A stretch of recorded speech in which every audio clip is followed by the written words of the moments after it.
Let's yes. Okay. Good morning. Have you ever wanted to talk to someone that was right about to climb Mount Kilimanjaro? Me too. And we have someone right here. It's Jess Bruce. Hey, Hi. how's it going? So good. Just getting the final stuff ready. I fly to Tanzania tomorrow. Wow. So today is all about just repacking, making sure everything's all good to go. And then, yeah. Okay. So to fill everybody in, Jess and I met in Antarctica on McMurdo Station. So Jess is incredibly fun to be with. She loves having fun. She loves enjoying life. And it turns out she is a total beast of adventure. So I wanted to talk to her. Why does adventure work for her in her life?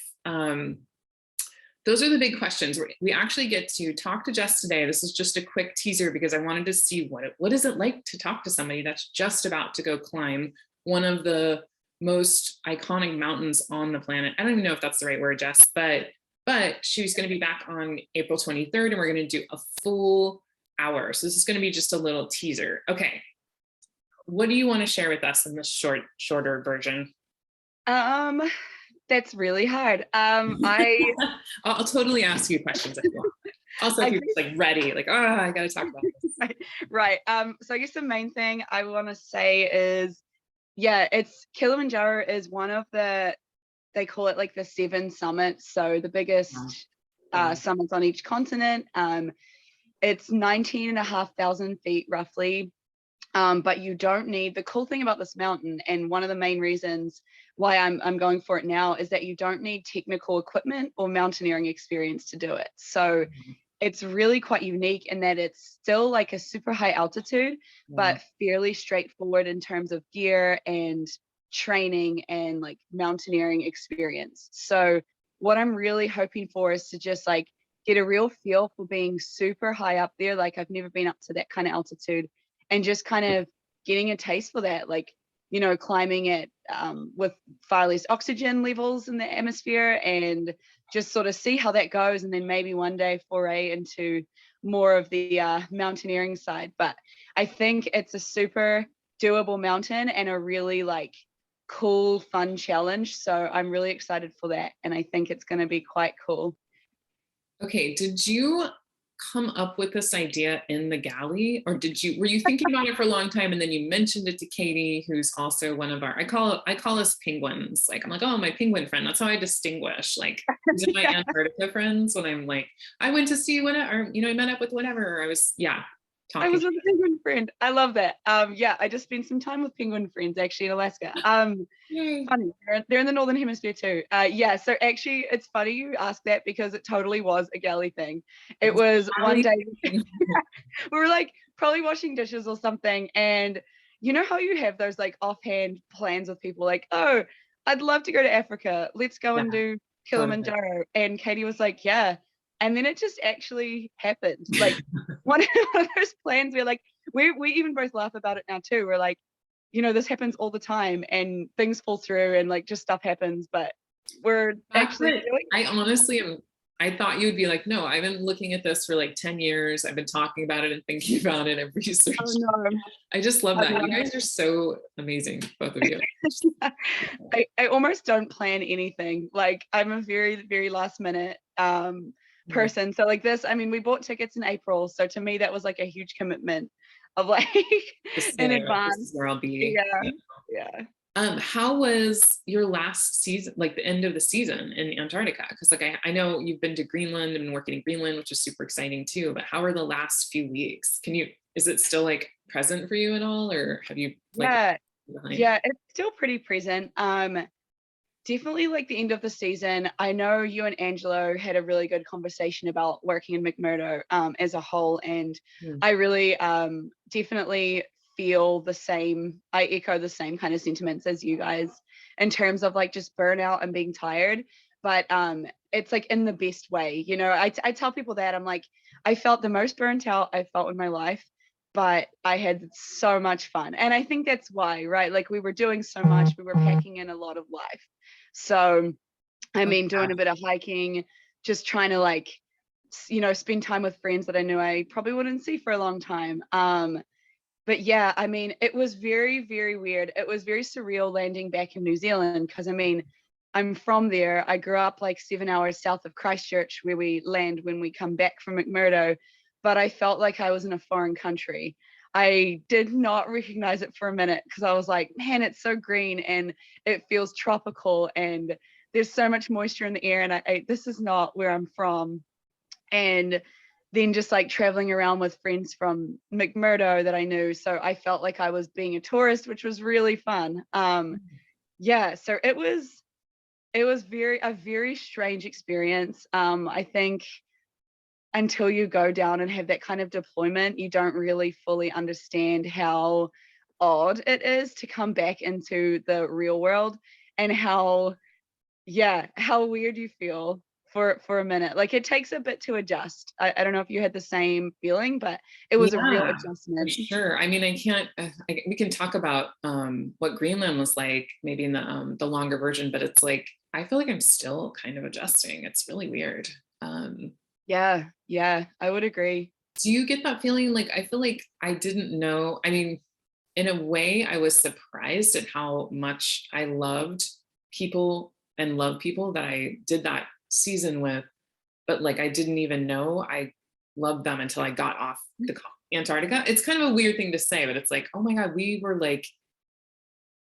in the trenches together and we did this thing that I'm never like, I might go back and do another season and that'll be a different experience and different people. But it's like the first time, it's like, oh my God, I thought I wanted to kill you. And now that we're off, like, I'm like, I value you so much. Like, I love you. You know what I mean? It's just so Yeah. funny. Like, Yeah, I would agree. Like it's not like a normal regular job where you would be like, oh, okay, this person's really hard to work with, but like I go home at the end of the day. It's like we are together all the time. And so you just have that shared experience of like, yeah, like you're right. Even if say you had not much in common with them, you have that in common with them and you can always it's so relate to unique. we It's were such a unique experience. Yeah. yeah, totally, totally. But I think we were also really lucky in that like I really enjoyed my coworkers. I really felt like we had a very strong team.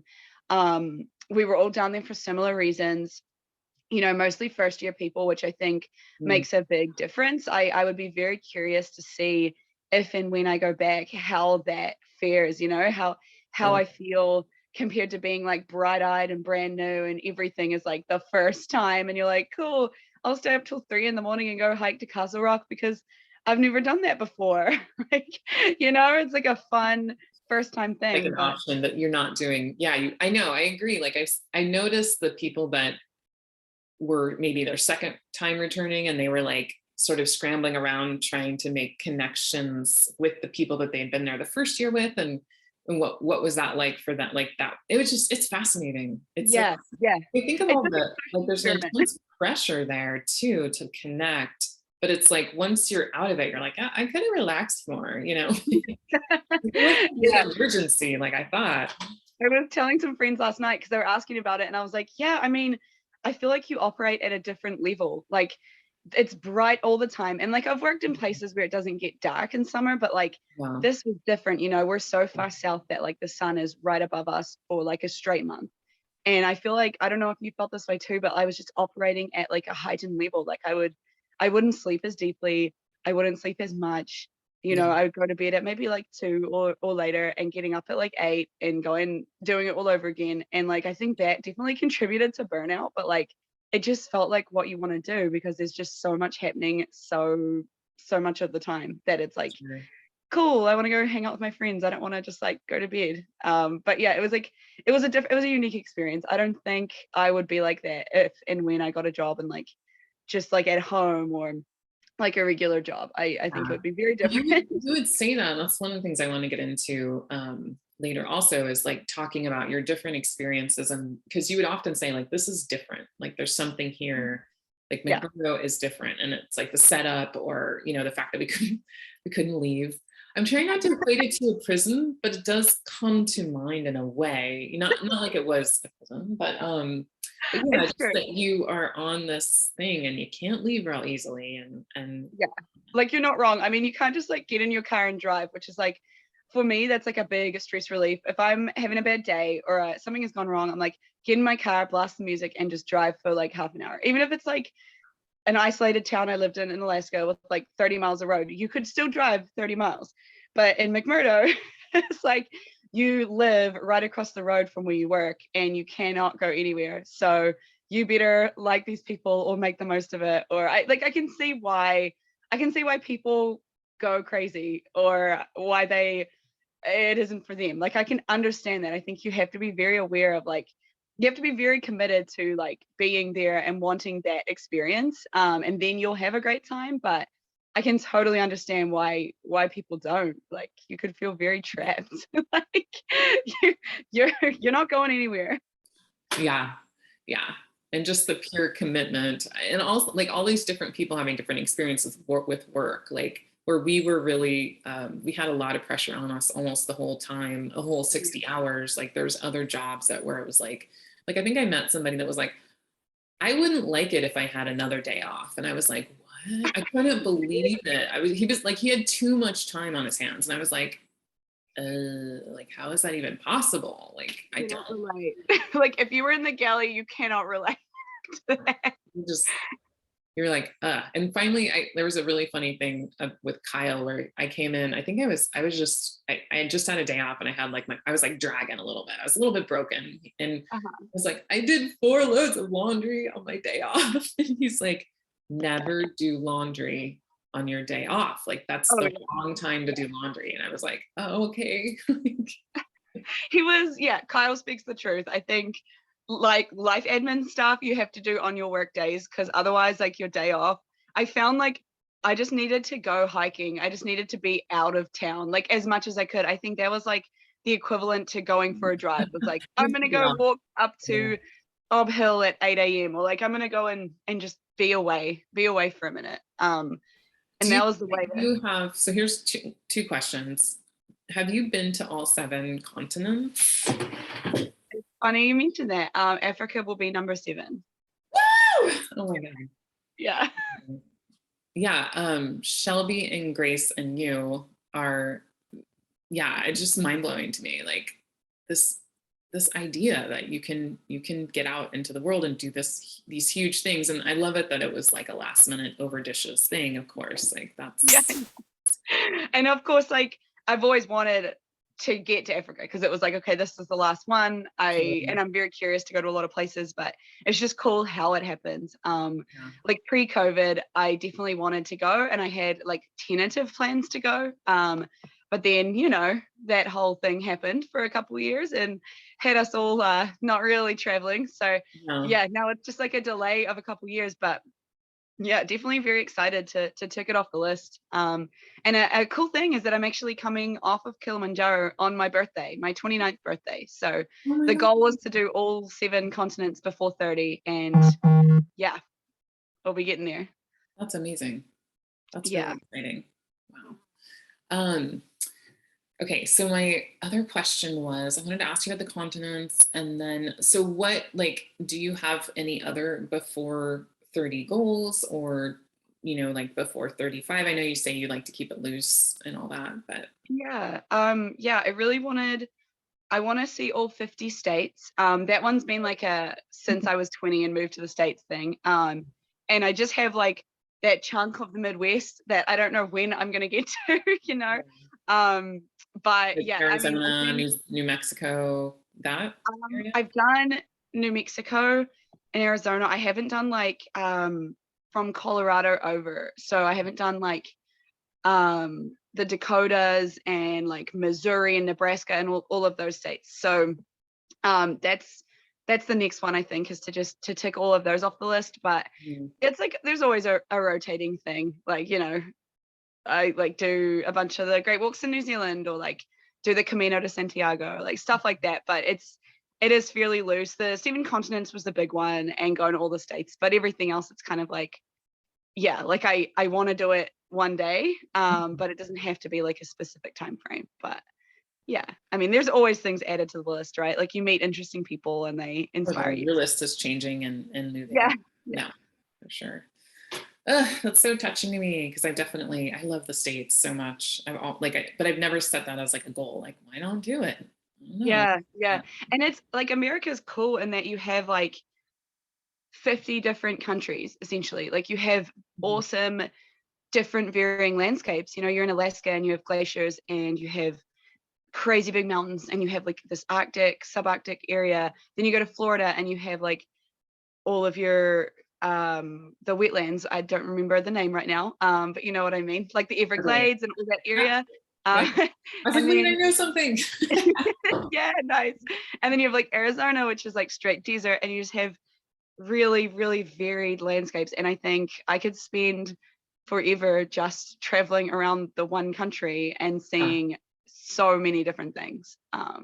Yeah, I love being in the US. Oh my gosh. Okay, so where do you consider your home base? It's so hard.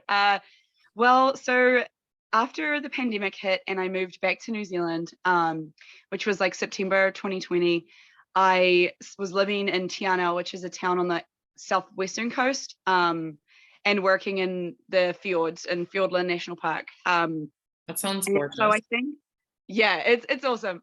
So I would say that's kind of the base because that's where I have my gear right now.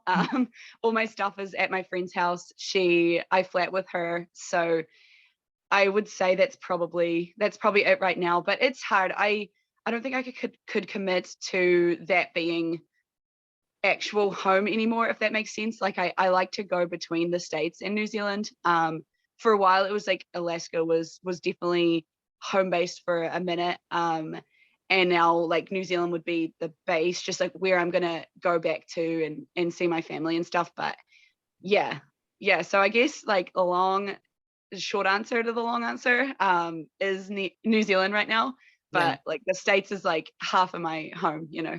totally. Yeah. Okay. Well, maybe this is a good time to wrap up. You're going to be flying to Africa. How long are you like what country are you going into? Yeah, so we'll fly from Seattle to Istanbul, have like a 3-hour layover in Istanbul, and then fly to Dar es Salaam, which is in Tanzania, on the coast. And then we'll fly straight to Moshi, which is one of the towns at the base of Kilimanjaro, and spend a couple days there. Is So that going to be like a really small plane? Is that a pretty small town or um it's actually a good question. I'm not sure on the population of Moshi.